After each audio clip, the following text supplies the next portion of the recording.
¿Quién no conoce esta plaza frente al Congreso de la República? Es uno de los lugares más reconocidos de la ciudad. ¿Pero sabían que es uno de los espacios que más nombres ha tenido en la historia de la ciudad? Plazuela del Estanque, Plaza de la Caridad, Plaza de la Universidad, Plaza de las Tres Virtudes, Plaza de la Inquisición, Plaza de la Constitución, Plaza del Congreso, que es como el común de la gente la llama. Pero su nombre oficial es Plaza Bolívar.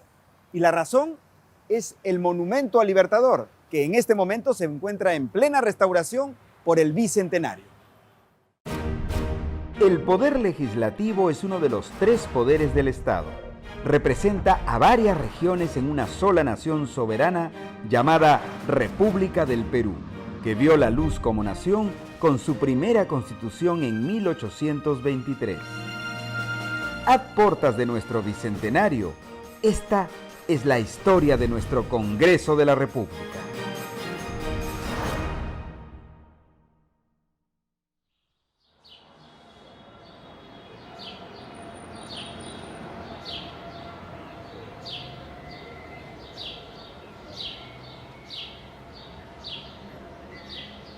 Quizás uno de los nombres más reveladores de la plaza fue la Plazuela del Estanque. Y eso es algo que la conecta no solo a un espacio post-fundación de Pizarro, sino a un pasado prehispánico, donde el manejo del agua era principal y vital.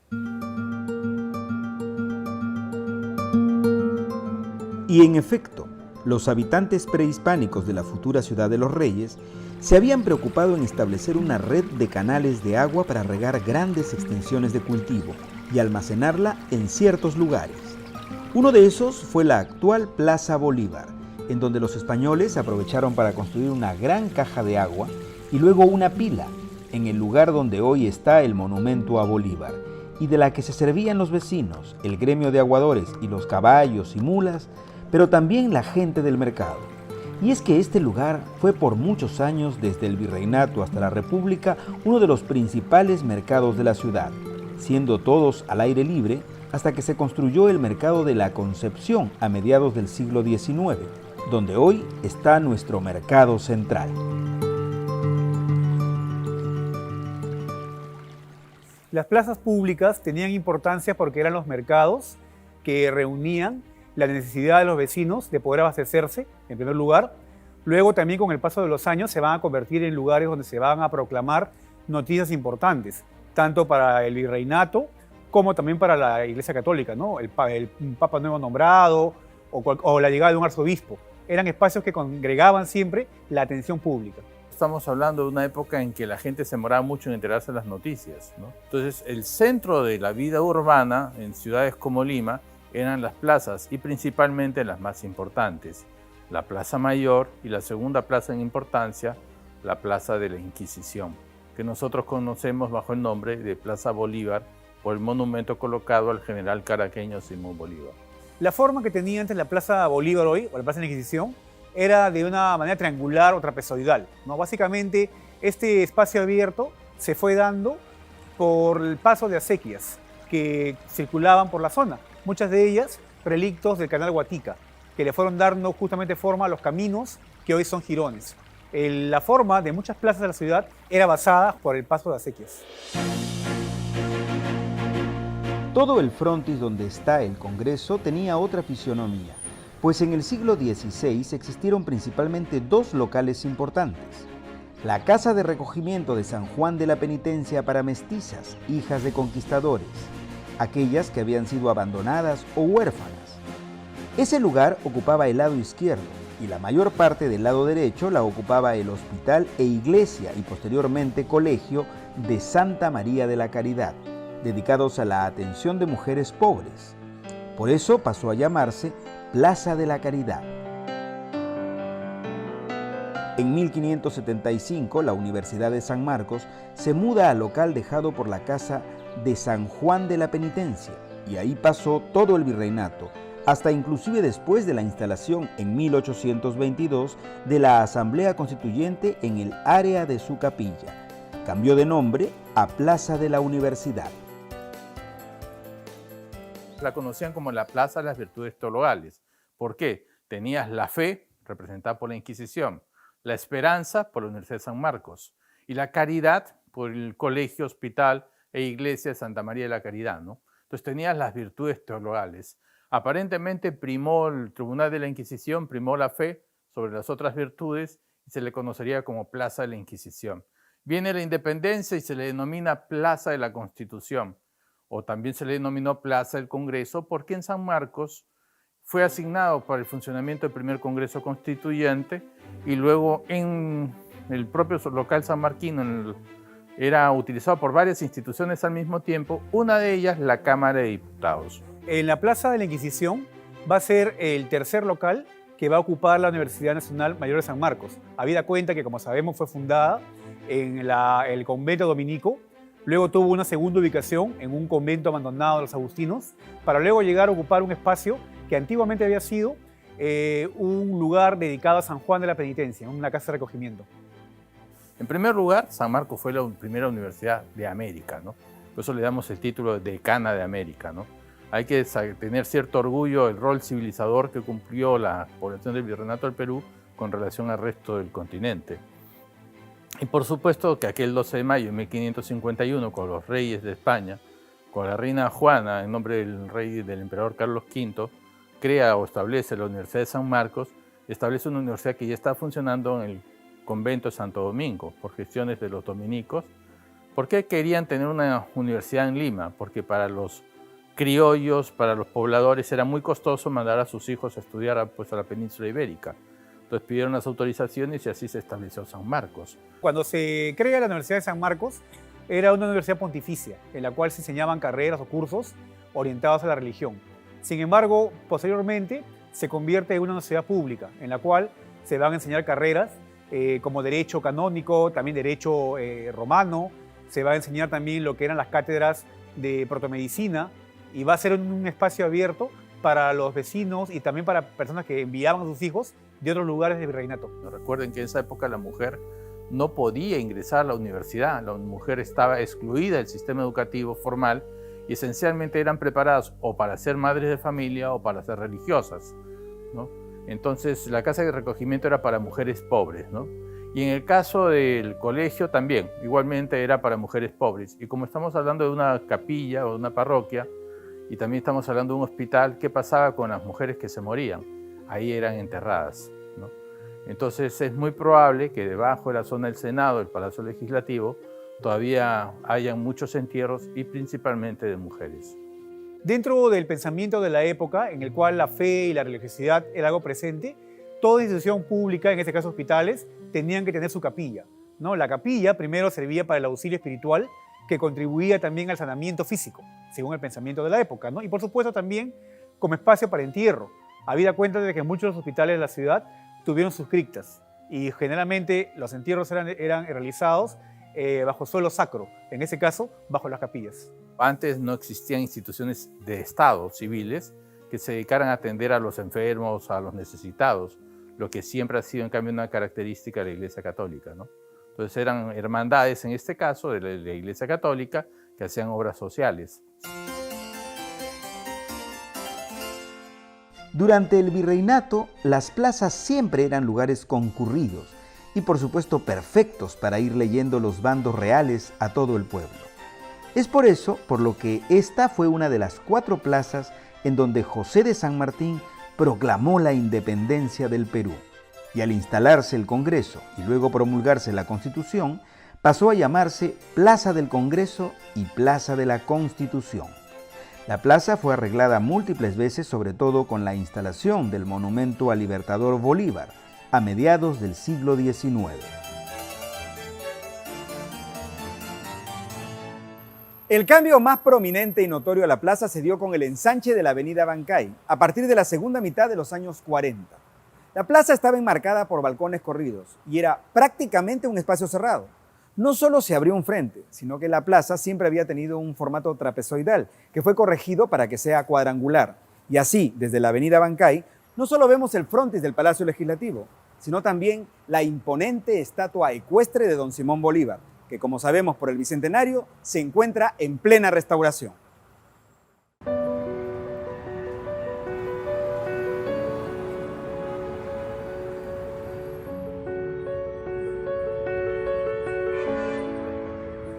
pensaría que el enrejado de la plaza es de reciente factura, para impedir las constantes manifestaciones de nuestra reciente historia política.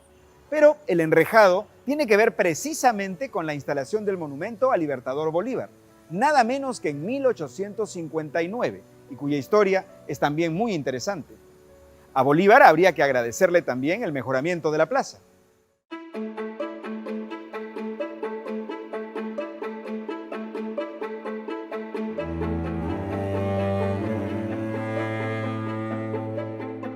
Con la instalación del monumento se adoquinó la plaza, se la dotó de bancas y se le arborizó.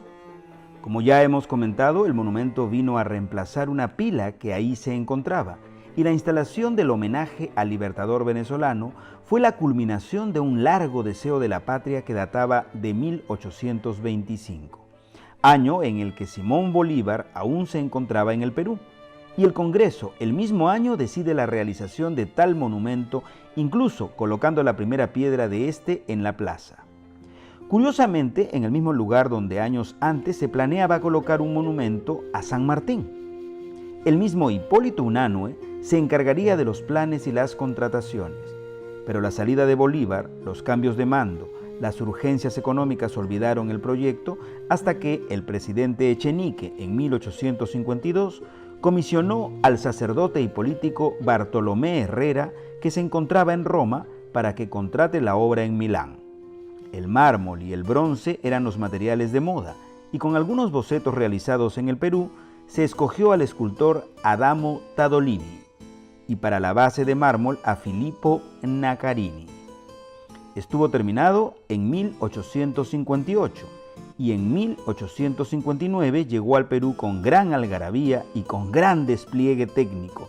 Fue trasladada a esta su ubicación e inaugurada por el presidente Ramón Castilla en el aniversario de la Batalla de Ayacucho.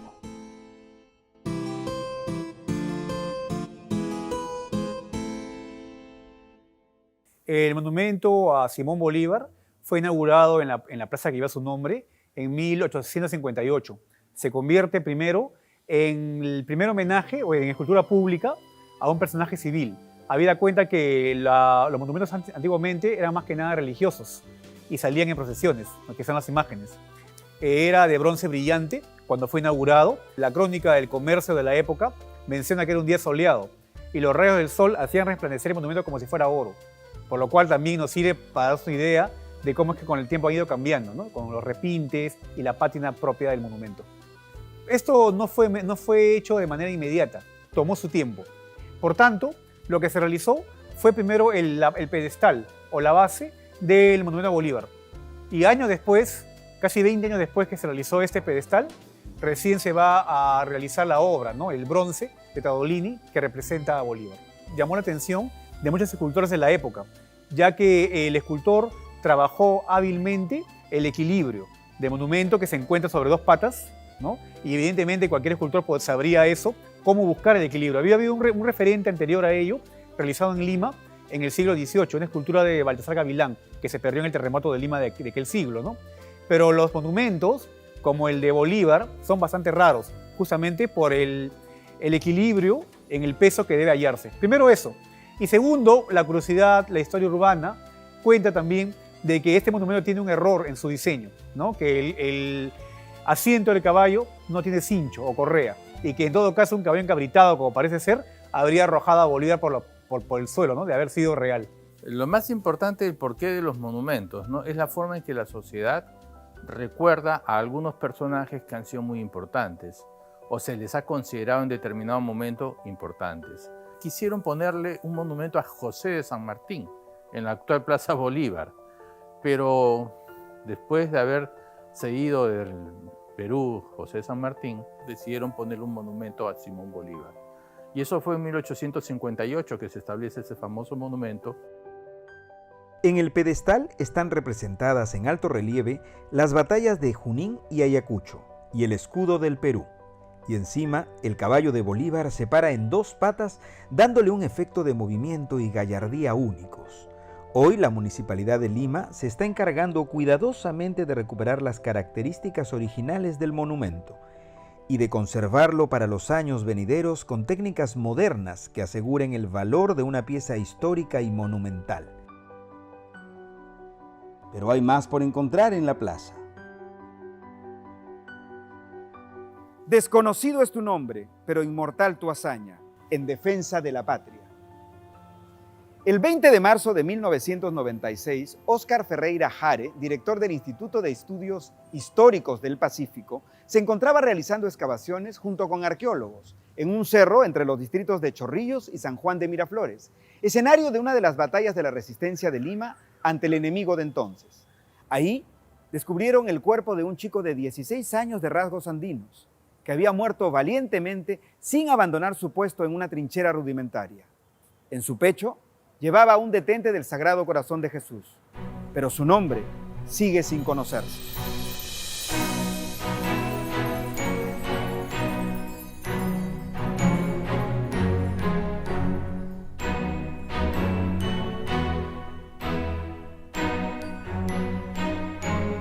Cuando el Congreso toma la iniciativa de poder enterrar el soldado en la actual cripta, ¿no?, que se encuentra acá en la Plaza Bolívar, se decide nombrarlo el soldado desconocido, cosa que representa a todos los soldados y combatientes que ofrendaron su vida, pues, en la guerra con Chile, ¿no?, en la guerra del Bueno y el Salitre. En el caso de este soldado se encontraba completo, lo cual fue una ventaja. Eso nos permitió poder hacer un análisis del cuerpo y poder determinar no solo la edad y algunos rasgos físicos, algunas características de él, sino también cómo es que esta persona muere, ¿no? Fuera de eso, algún material hallado dentro de este contexto nos ayudó en todo caso a determinar también el tipo de armamento y confirmar el tipo de armamento empleado por el ejército de línea peruano, ¿no? Trabajamos con un antropólogo forense y él pudo determinar que la causa de la muerte del soldado fue un disparo que le ingresa por la parte baja del abdomen y le sale por el omóplato izquierdo, más o menos, ¿no? Este disparo no lo mata inmediatamente, él queda herido. Por las manchas de sangre se llega a determinar que él está sentado en la trinchera. Y cuando ya los chilenos toman la trinchera donde él se encontraba, él es rematado o repasado de un culatazo en la cabeza. Tal es así que en el cráneo se puede apreciar la fractura y la falta de cabello en la zona donde fue golpeado, ¿no? El cuerpo prácticamente estaba momificado, ¿no? Entonces muchas partes del cuerpo contenían todavía la piel. En el caso de los pies, por ejemplo, se podían notar algunos callos, ¿no? Entonces, inclusive se le llegan a ver algunas de las facciones o la expresión de dolor en la cara, ¿no? Entonces, el mismo terreno permitió que se conservara de esa manera el cuerpo. Creo que hacía falta algo de este tipo en el Perú, ¿no? Hasta antes de esta cripta, si bien puede haber habido algún monumento por ahí que representaba al soldado desconocido, no había una cripta como tal, ¿no? Cosa que sí ocurría en otros países. Creo que es muy importante porque es la manera de poder rendirle un homenaje a todas estas personas que defendieron la patria, en el caso puntual de la guerra del Bueno y el Salitre, y debería realmente ser un lugar tipo de peregrinación, debería ser un sitio que los ciudadanos, que los peruanos nos acerquemos a conocer más de esta parte de la historia y a rendirle, pues, un homenaje a un combatiente como él, ¿no? El traslado de sus restos recién se dio el 13 de mayo del 2002, en una sentida ceremonia realizada para que, a través de este desconocido niño, un héroe de la patria caído en la batalla de San Juan de Miraflores el 13 de enero de 1881, se pudiese honrar a los miles de combatientes anónimos de ese conflicto.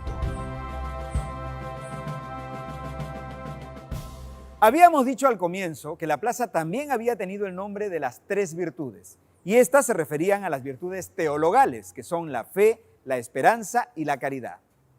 Estas tres estaban representadas por tres edificios que existieron alrededor de la plaza. La esperanza en un futuro prometedor estaba simbolizada por la Universidad de San Marcos, que se encontraba más o menos a este lado de la plaza. La caridad, que era representada por el Hospital e Iglesia de Santa María de la Caridad, que se encontraba más o menos por este otro lado.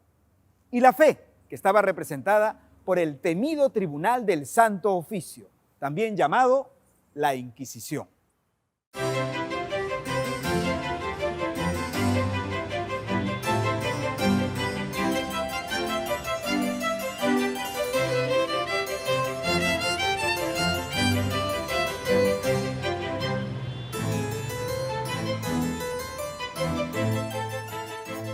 ¿Quién de pequeño, estando en Lima o en algún paseo escolar, no visitó alguna vez el tétrico Museo de la Inquisición?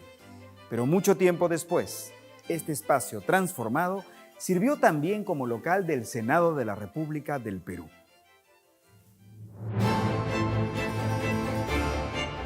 Su nombre original fue el Tribunal del Santo Oficio de la Inquisición, pero fue más conocido simplemente como la Inquisición. Era una institución que se arraigó en España y que fue importada a 3 lugares en América: México, Lima y Cartagena de Indias. Y su rol era el de mantener la pureza de la fe católica, prohibiendo actos herejes o lecturas que puedan ser ajenas a la ortodoxia católica.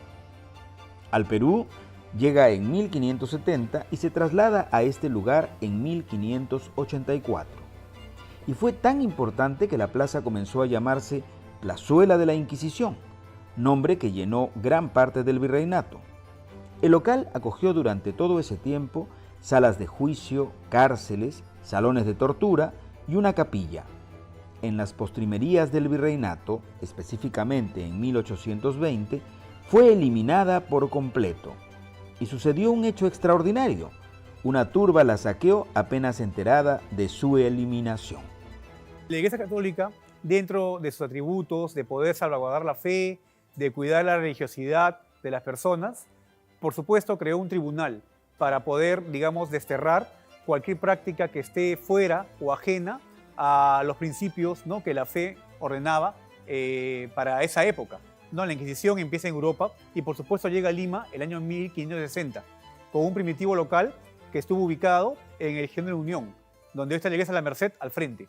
Los inquisidores de aquella época deciden que se les otorgue un espacio alejado del centro de la ciudad y se les da un lugar a las afueras de Lima, que en aquella época era la avenida Bancay, ¿no? Entonces ellos fundan allí y construyen su casa del Tribunal del Santo Oficio.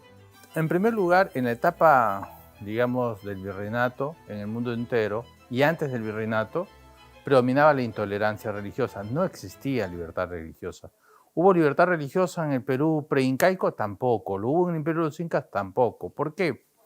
Porque la religión era el sustento de los estados. El Tribunal de Santo Oficio de la Inquisición fue establecido por el rey Felipe II en 1569 para las Indias. En España había sido establecido en 1478 por los reyes católicos. La Inquisición no juzgaba indígenas, sino juzgaba a los españoles, porque decía que el antitestimonio de los conquistadores impedía la verdadera evangelización. Y los cristianos de la época, como los cristianos de hace 2000 años, sentían que el motivo esencial de su vida era la salvación de las almas y el cielo, el paraíso o la condenación eterna. Entonces, cuando se establece, era en gran parte por defender la integridad de sus dominios en América Española, frente a lo que consideraban la amenaza judía y la presencia de la piratería protestante. O sea, los primeros piratas que vienen y asolan las costas americanas, ¿a quién atacan? Están atacando evidentemente a los dominios del rey de España, ¿no? Y si se hubiera formado una colonia luterana, para poner un ejemplo, muy grande, con 2.000, 3.000, 4.000 personas en alguna parte, muy probablemente esa parte de territorio de España o de América española se hubiera convertido en una colonia alemana, ¿no? Si hubiera sido, en cambio, protestante de los Países Bajos, hubiera terminado siendo una colonia de esa zona, de esa potencia europea, y así sucesivamente, ¿no? Entonces, ese vínculo estrecho entre religión y política explica esa presencia, ¿no?, del Tribunal de la Inquisición y motiva la creación de los tribunales de la Inquisición para América Española. Dentro del pensamiento virreinal de salvaguarda de la fe, ellos tenían una actividad llamada los autos de fe, porque eran juicios públicos en los cuales ellos demostraban primero su poder ante la población, segundo, castigaban los delitos religiosos que ellos consideraban tales, y muchas de estas penas incluían quema en hogueras. En alguna ocasión se quemó personas en la Plaza de Armas, aunque generalmente se realizó en un espacio, un promontorio ubicado en lo que hoy es el RIMAC, llamado El Hacho, donde posteriormente se va a construir la Plaza de Toros. La Inquisición, a lo largo de su historia, ha tenido momentos de gloria, entre comillas, para ellos, pero también momentos, por supuesto, en los que ha sido rechazado por la gente. Hacia el siglo XVIII, ya la institución de la Inquisición estaba muy rechazada por las personas debido a la corrupción que había. Muchos casos eran usados básicamente para quitarle propiedades a gente en base a acusaciones falsas.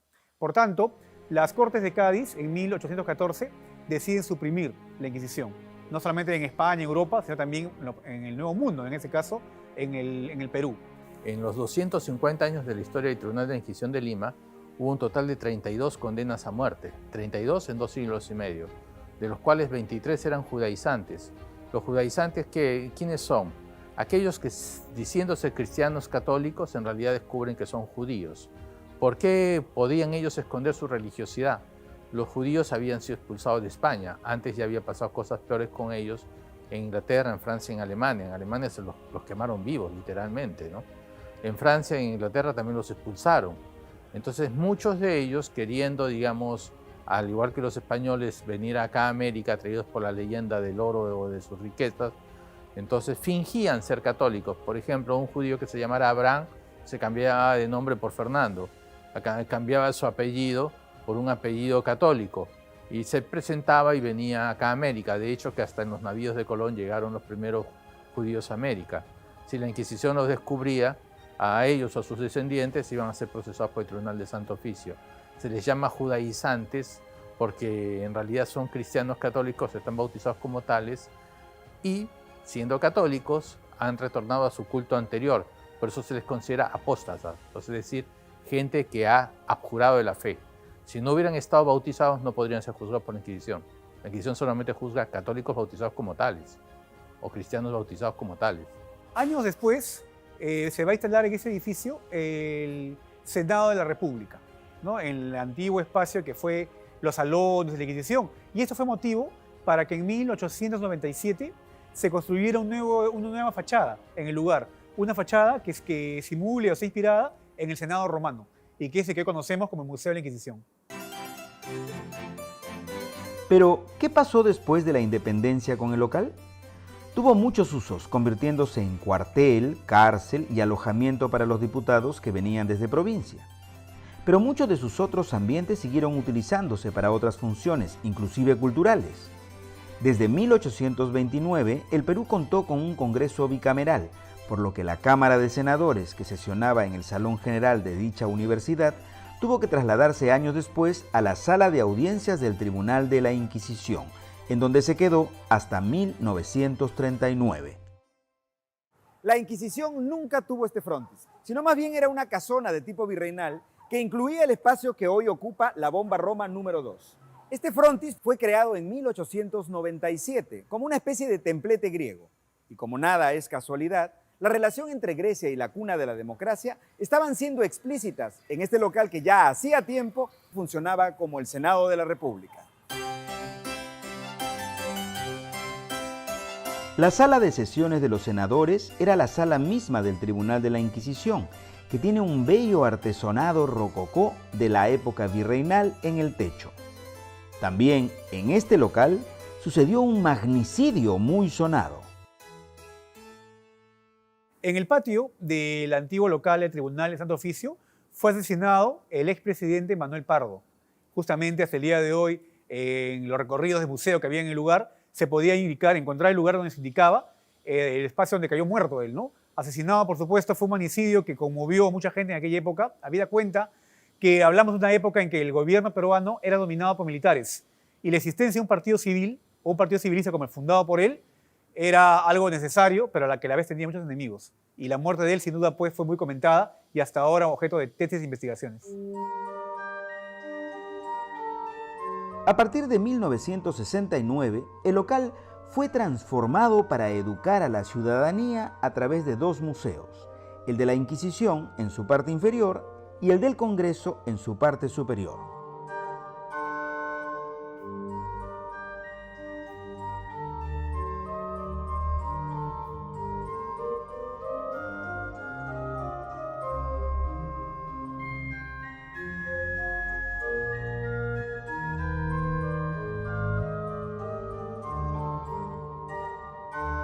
La remodelación del Senado antecedía a la creación del nuevo edificio legislativo, así que la sede central no podía quedarse atrás. ¿Cómo y en qué condiciones se dio la construcción y demolición de lo que había allí? Podemos adelantar que un famoso presidente tiene mucho que ver en su construcción.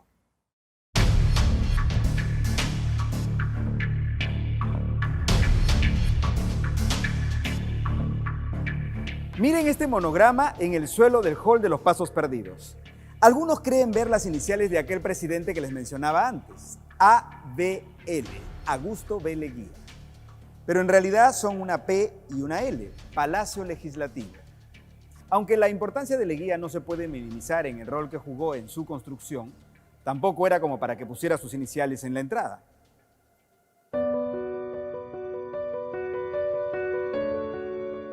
Tampoco podemos darle todo el crédito al expresidente Leguía de la construcción del local del Congreso de la República del Perú, y eso se debe a que desde la idea de construir un local que sirviera específicamente como Congreso de la República del Perú a la consecución de este pasaron muchos años. Y es que, a decir verdad, los locales que habían estado siendo utilizados eran sumamente vetustos, viniendo prácticamente desde el siglo XVI. Más aún cuando solo disponía de una parte de la vieja Universidad de San Marcos, que todavía seguía poseyendo el recinto, por lo que el Congreso pagaba un alquiler. En 1869, una resolución propone la construcción de un nuevo local. Lo mismo sucede en 1873, pero la situación política y económica lo posterga hasta inicios del siglo XX, y el encargado fue el arquitecto francés Émile Robert, que construye el hemiciclo de diputados y que se inaugura en plena transmisión de mando de Pardo a Leguía en 1908. Se demolió la vieja universidad, pero aún hoy podemos ver parte de ella en el subsuelo del edificio. Resultaría tedioso detallar cada una de las idas y venidas del proyecto que demoró años en concluirse tal y como lo vemos ahora, no solo en construcciones, sino también en planos e ideas. Quizás la más alucinante haya sido la del mismo arquitecto francés Émile Robert, quien presentó un proyecto que incluía Palacio de Gobierno, Palacio Legislativo y Ministerios en una sola gran manzana y un solo gran proyecto. Pero ¿cuándo se terminó verdaderamente el Congreso? ¿Y quién lo hizo?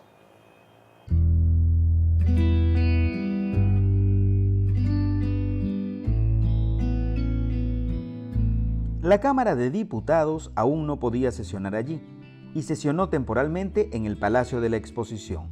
Continuaba al costado de la obra casi inconclusa la viejísima iglesia y Hospital de la Caridad. En 1912 se apuró la construcción de la otra ala y viendo que era viable la compra del hospital, se contrató al arquitecto Ricardo de Jaxa Malachowski, quien culminó el trabajo imprimiéndole su sello. Durante el gobierno del presidente Óscar R. Benavides, se dio por concluida la obra en 1939. El edificio que hoy es sede del Congreso de la República es un edificio construido a inicios del siglo XX, entre 1910 y 1924, que acorde al pensamiento de la época, recoge esta corriente o ese estilo academicista, ¿no? Que es una corriente arquitectónica que está basada en los cánones o principios de la Academia de Bellas Artes de París y que en el caso de la ciudad de Lima va a encontrar espacios para poder desarrollarse. El edificio del Congreso va a ser uno de ellos. El primer punto interesante es que fue el primer edificio construido para un poder del Estado en el Perú. El ala de senadores del Palacio Legislativo fue inaugurado con motivo de la 8ª Conferencia Panamericana que hubo en Lima en 1938, a finales de 1938, que fue el evento internacional más importante que tuvimos en las primeras décadas del siglo XX en nuestro país, ¿no? En cuanto a estilo arquitectónico, ¿por qué un neoclásico y por qué afrancesado? Afrancesado, bueno, el arquitecto era francés.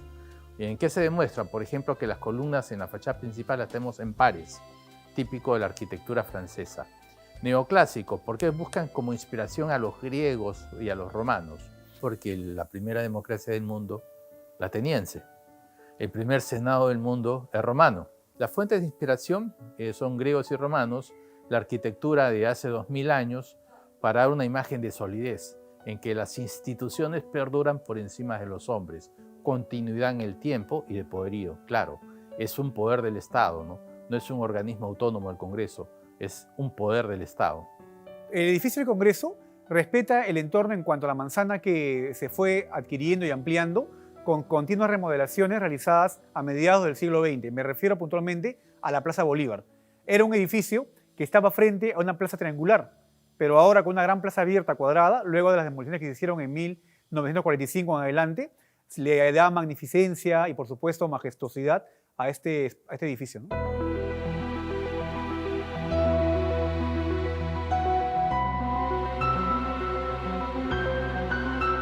Como hemos visto, el Palacio Legislativo no fue terminado en un solo periodo. Y hay un detalle que pocos conocen, y es este gran espacio que le da prestancia al recinto y lo aísla dándole una importancia única. La parte posterior del Congreso fue inaugurada por el presidente Leguía en 1926. Y es esta gran plaza denominada José Faustino Sánchez Carrión, en homenaje al solitario de Sayán, cuyas ideas moldearon nuestra nación republicana. Está perennizado en esa escultura, hecha por Juan Manuel Ugarte Elespuru, en 1974, por el sesquicentenario de nuestra República.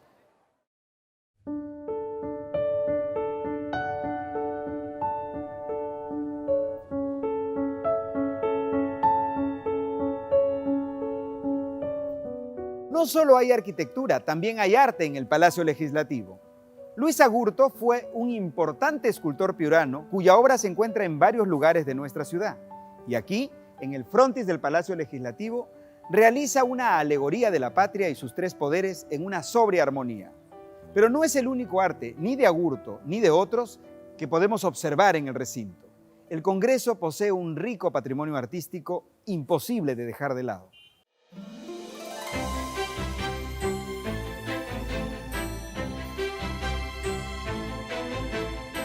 En el hemiciclo principal está esta obra de Agurto, La Proclamación de la Independencia, que es otro relato al que nos tiene acostumbrada la bien conocida pintura de Lepiani.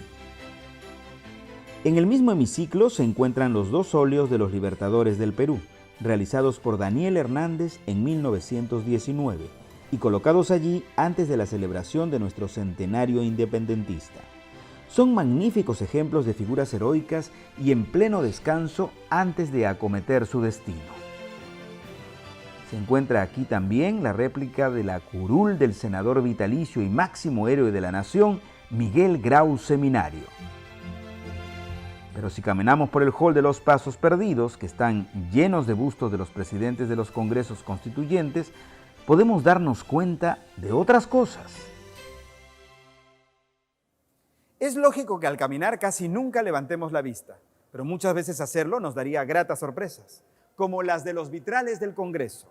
Estos también cuentan historias.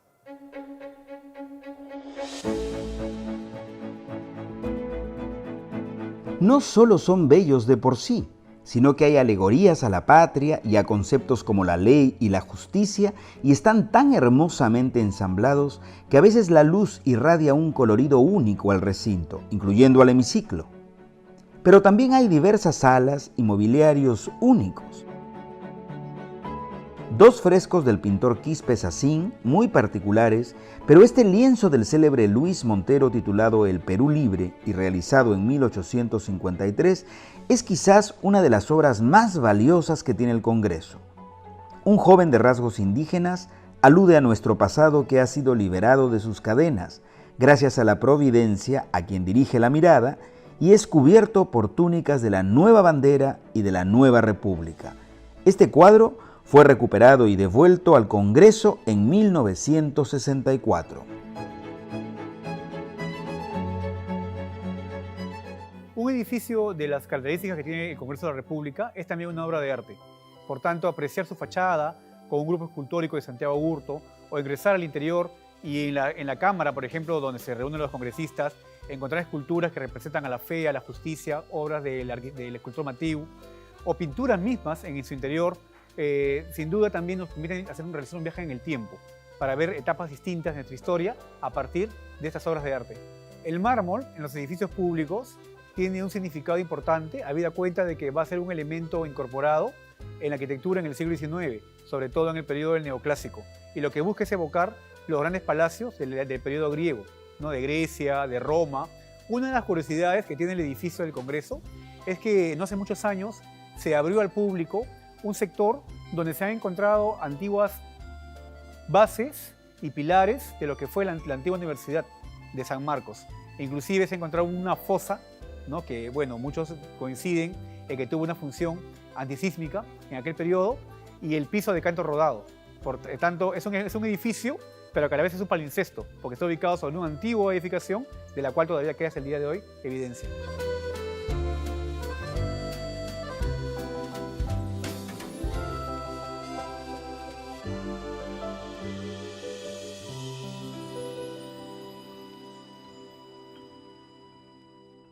Podemos continuar con la innumerable cantidad de objetos patrimoniales de gran factura que tiene el Congreso, pero no nos alcanzaría el tiempo. Pero sí podemos tomar conciencia que el Congreso de la República del Perú no solo es un lugar de sesiones y de representación política, sino también de una enorme carga simbólica que se manifiesta en su mobiliario, en su arte, en su imponente arquitectura y también en la historia misma del lugar en el que se encuentra. Es un patrimonio que no solo nos corresponde cuidar a todos los peruanos, sino además entender su historia y su rol en el futuro.